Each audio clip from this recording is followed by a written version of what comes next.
Come out. Let me see your hands. Let me see your hands. Police are in the middle of hunting down a wanted serial killer, living inside the very van where he killed his latest victim. Go back over there. What's that? What's that smell? 24 hours before this confrontation, officers discover a brutalized body of a woman with seemingly no evidence left behind that could connect anyone to the case. The victim is still unidentified, and we're taking a shot in the dark. Maybe you've seen her. Everybody's seen him around, but nobody really knows him, as far as I know. Yeah. When I found out Michelle was dead, dog, and you can ask my boss man, it killed me. But over the following day, small clues would start surfacing, revealing additional victims going as far back as 4 decades, eventually leading to one of the longest active serial killers in Florida's history. There's the back piece. This is our van. Steve, you made a mistake. I know. I didn't do this. It's man. Steve, come on, man. I'd be willing to bet a lot of money that there are bodies out there attached to him that either haven't been found or gone. This guy cannot be on the street. He has to go away or somebody else could get hurt.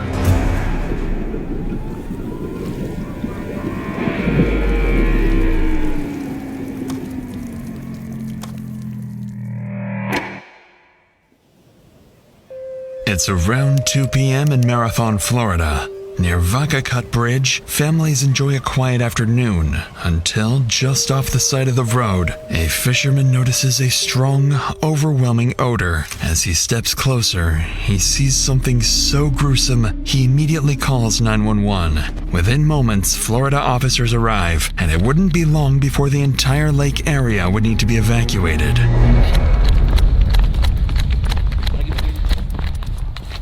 Where's she at?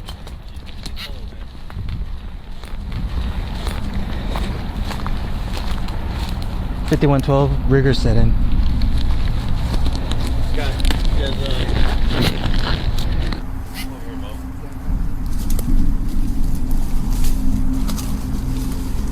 Jesus Christ.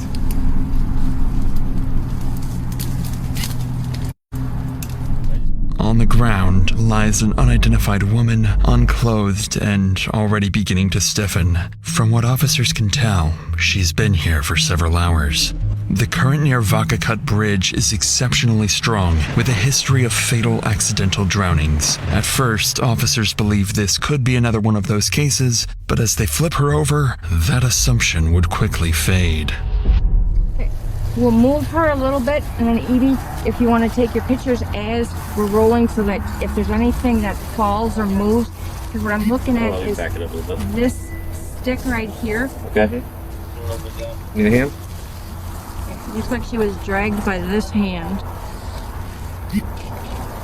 Oh, look at that. Yep, did you see that? Look at her around the neck. Right around the neck. Mm-hmm. Oh, look at the side of her head. Yep. What do you see? You got blood. You got scrapes all over the back. Alright, I'm calling, Call Doc.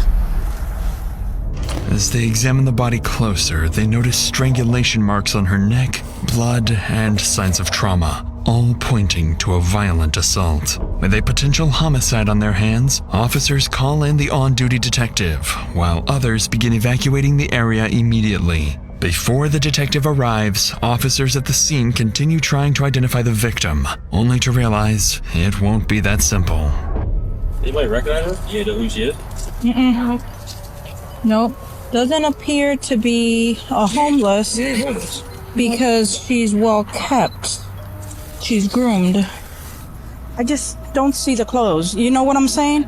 It's too something there. This is all the officers know about the woman. No clothing, no ID, nothing to go off of. But not for long, as the on-duty detective soon arrives.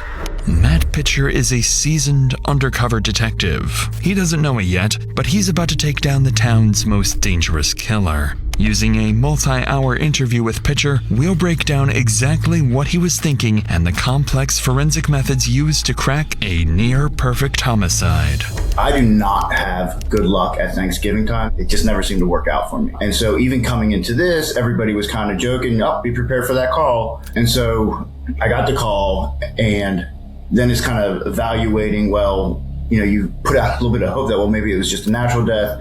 And then I still remember I was talking to my captain, trying to figure out what was going on. She said, yeah, it's a naked female. And the minute she said that, I was like, well, this isn't going to be a natural death. Everyone. Detective Matt Pitcher and Detective Rosa DiGiovanni. This is US 1 headed up that way. Entrance into this little gravel area from US 1 is down there.